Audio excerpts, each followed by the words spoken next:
ഓം ശ്രീനാരായണ പരമഗുരവേ നമഃ. ഗുരുമാർഗത്തിലേക്ക് ഏവർക്കും സ്വാഗതം. ശ്രീനാരായണ ഗുരുദേവൻ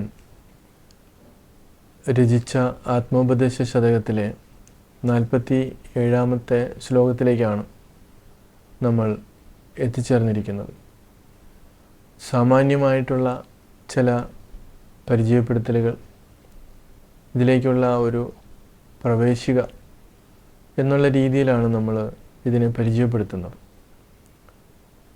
ഈ ഓരോ ശ്ലോകങ്ങളിലൂടെയും നമ്മൾ കടന്നു പോകുമ്പോൾ ആനുകാലികമായിട്ടുള്ള നമ്മുടെ പ്രശ്നങ്ങളെ നമുക്കിതിൽ കാണാനും അതിന് ഒരു പരിഹാരം കൃത്യമായി ഗുരു നിർദ്ദേശിക്കുന്നുമുണ്ട്. അപ്പോൾ ഇപ്പോൾ നമ്മുടെ സമൂഹത്തിലും നമ്മുടെ രാജ്യത്തും പുറം രാജ്യങ്ങളിലൊക്കെ നടമാടുന്ന മതസ്പർദ്ധ, മതവിദ്വേഷം, അതിൻ്റെ കാരണം എന്താണ് എന്ന് ഗുരു ഈ ശ്ലോകത്തിൽ നമ്മളോട് സൂചിപ്പിക്കുകയാണ്. അതായത്, ഒരു മതം ആകുവതിന് ഉരപ്പതെല്ലാം വരുമിത് വാദികളാരും ഓർക്കുവില്ല. പരമതവാദമൊഴിഞ്ഞ പണ്ഡിതന്മാർ അറിയും ഇതിൻ്റെ രഹസ്യമിങ്ങശേഷം. ഒരു മതമാകുവതിന് ഉരപ്പതെല്ലാം. ഇവിടെ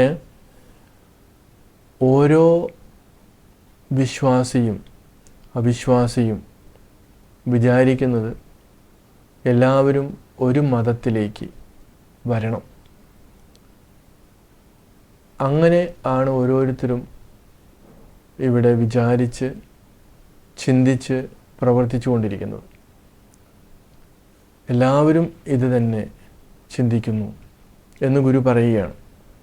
എന്നാൽ അവിടെ ഈ പരമതവാദം അവസാനിപ്പിച്ചവർ, അതായത് തൻ്റെ മതമാണ് മാത്രം ശരിയെന്നും മറ്റുള്ളവരുടെ മതം ശരിയല്ലെന്നും ഉള്ള ആ വാദം, അത് പരിപൂർണമായും ആരുടെ മനസ്സിൽ നിന്നാണോ പോയിരിക്കുന്നത്, മറഞ്ഞിരിക്കുന്നത്, അവർക്ക് മാത്രമേ ഇതിൻ്റെ രഹസ്യം അറിയാൻ സാധിക്കുകയുള്ളൂ എന്ന് ഗുരു പറയുകയാണ്. അപ്പോൾ ആത്മാവിനെ കുറിച്ചുള്ള ചിന്തകളാണ് ആത്മോപദേശ ശതകത്തിലെങ്കിലും അതിന് നമ്മൾക്ക് ഭൗതികമായിട്ടുള്ള, നമ്മളുടെ മനുഷ്യൻ്റെ തലത്തിലുള്ള ചില കാര്യങ്ങളെ കൂടി ചേർത്ത് വച്ച് നമുക്കത് ഉപയോഗപ്പെടുത്താൻ സാധിക്കും. ആധ്യാത്മികമായിട്ട് നോക്കുമ്പോൾ എല്ലാ ആശയങ്ങളും അഭിപ്രായോ മതം നാമ മഹതാം തത്വവേദിനഃ എന്നാണ് മതത്തെക്കുറിച്ച് ഗുരുവിൻ്റെ വ്യക്തമായിട്ടുള്ള നിർദ്ദേശം. അപ്പോൾ ഏതേത് ആശയങ്ങൾ, അഭിപ്രായങ്ങളാണോ ഉള്ളത് അത് അവരവർക്ക് മാത്രം ശരിയാണ്. പക്ഷേ ഒരു സത്യദർശിയുടെ അഭിപ്രായമെന്ന് പറയുന്നത് ഈ വാദങ്ങളെല്ലാം, ഏതെല്ലാം രീതിയിലുള്ള വാദങ്ങളുണ്ടോ അതൊക്കെ ദ്വൈതത്തിലുള്ളതാണ്. ആ ദ്വൈതം എപ്പോഴാണോ അവസാനിക്കുന്നത്, എപ്പോഴും നമ്മുടെ സംഘർഷം ഉണ്ടാകുന്നതും അങ്ങനെ തന്നെയാണ്. മാനസിക സംഘർഷമായാലും ശരി, അത് വെളിയിലേക്ക് വരുന്ന സംഘർഷമാണെങ്കിലും ശരി, രണ്ടിൽ നിന്നാണ് അത് ഉണ്ടാകുന്നത്. അപ്പോൾ ഈ ശ്ലോകത്തിലൂടെ നമ്മൾ കടന്നു പോകുമ്പോൾ നമ്മൾക്ക് രണ്ട് രീതിയിലും അതിനെ മനസ്സിലാക്കുമ്പോൾ നമുക്ക് വളരെ സ്മൂത്തായി നമ്മുടെ ദൈനംദിന ജീവിതം മുന്നോട്ട് കൊണ്ടുപോകാൻ സാധിക്കുമെന്നുള്ളതാണ്. അതുകൊണ്ട് തന്നെയാണ് പരമതവാദം അവസാനിപ്പിക്കണം.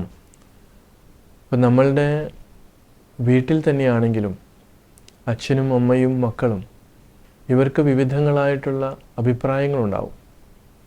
ഈ അഭിപ്രായത്തിന് ഒരു സമന്വയമില്ലെങ്കിൽ തീർച്ചയായിട്ടും അവിടെ സംഘർഷം ഉണ്ടാകുകയാണ്. അപ്പോൾ ഇതേപോലെ തന്നെയാണ് മതത്തിലും ജാതിയിലും ഏതെങ്കിലും സിദ്ധാന്തത്തിലും ഒക്കെ. അപ്പോൾ ഇതൊക്കെ എങ്ങനെയാണ് നമുക്ക് അവസാനിപ്പിക്കാൻ സാധിക്കുക? അവരവരുടെ തലത്തിൽ നിന്നുകൊണ്ട് മാത്രമല്ല, മറ്റൊരാളുടെ തലത്തിൽ നിന്നുകൊണ്ട് കൂടി നമുക്ക് ചിന്തിക്കുവാനായിട്ട് സാധിക്കണം. വേറൊരാളുടെ മാനസികാവസ്ഥ മനസ്സിലാക്കിക്കൊണ്ട് നമ്മൾ ചിന്തിക്കുകയും പ്രവർത്തിക്കുകയും ചെയ്യുമ്പോൾ അവിടെ ഒരിക്കലും സംഘർഷാവസ്ഥ ഉണ്ടാകുന്നില്ല എന്നുള്ളതാണ്. അപ്പോൾ ഇങ്ങനെ ആ പരമമായിട്ടുള്ള അവസ്ഥയിലേക്ക് നമുക്ക് എത്തിച്ചേരണമെങ്കിൽ ശുദ്ധമായിട്ടുള്ള അറിവിൻ്റെ ആ വാതായനങ്ങൾ നമുക്ക് തുറന്നു കിട്ടേണ്ടതായിട്ടുണ്ട്. അപ്പോൾ അതിനെ തടസ്സപ്പെടുത്തി നിൽക്കുന്ന ഏതൊക്കെയാണോ ഉള്ളത് അതിനെ നമ്മൾ മാറ്റിയെടുക്കുക. അപ്പോൾ ഭൗതികമായിട്ടുള്ള മതങ്ങൾക്കും ആധ്യാത്മികമായിട്ടുള്ള മതങ്ങൾക്കും നമുക്ക് മാറ്റങ്ങൾ, അതിൻ്റെ സത്ത എന്താണ് എന്ന് തിരിച്ചറിഞ്ഞുകൊണ്ട് പ്രവർത്തിക്കാൻ സാധിക്കുമെന്നുള്ളതാണ്. തീർച്ചയായിട്ടും ഇതിൻ്റെ അടിസ്ഥാനത്തിലായിരിക്കണം നമ്മളുടെ വ്യവഹാരങ്ങൾ, നമ്മളുടെ ആധ്യാത്മിക കേന്ദ്രങ്ങളിൽ ഉണ്ടാകുന്ന വിവേചനങ്ങൾ ഉൾപ്പെടെ ഒരുപാട് അസമത്വങ്ങൾ നമ്മൾ കാണുന്നുണ്ട്. ശുദ്ധമായിട്ടുള്ള ആത്മീയത പകർന്ന് കൊടുക്കാത്തത് കൊണ്ട്, അറിവ് ലഭിക്കാത്തത് കൊണ്ട്, അറിവ് പകർന്ന് കൊടുക്കാത്തത് കൊണ്ട് സംഭവിച്ചിരിക്കുന്ന പാളിച്ചകളാണ്. അപ്പോൾ ഇങ്ങനെയുള്ള മതങ്ങളെല്ലാം, അഭിപ്രായങ്ങളെല്ലാം നമ്മൾ മാറ്റി അതിൻ്റെ സത്ത ഒന്നാണ്, ഒന്നിൽ നിന്ന് തന്നെയാണ് ഇതെല്ലാം ഉണ്ടാകുന്നത്, സാക്ഷിഭാവമായിരിക്കുന്ന അതാണ് തൻ്റെ സ്വരൂപമെന്നുള്ള തിരിച്ചറിവിലേക്ക് നമ്മൾ ഉണരുക എന്നുള്ളതാണ് ആത്മോപദേശ ശതകം പഠിക്കുന്നത് കൊണ്ട് നമുക്ക് ലക്ഷ്യമാക്കുന്നത്. തീർച്ചയായിട്ടും അതിന് ഏവർക്കും സാധിക്കട്ടെ. നമസ്കാരം.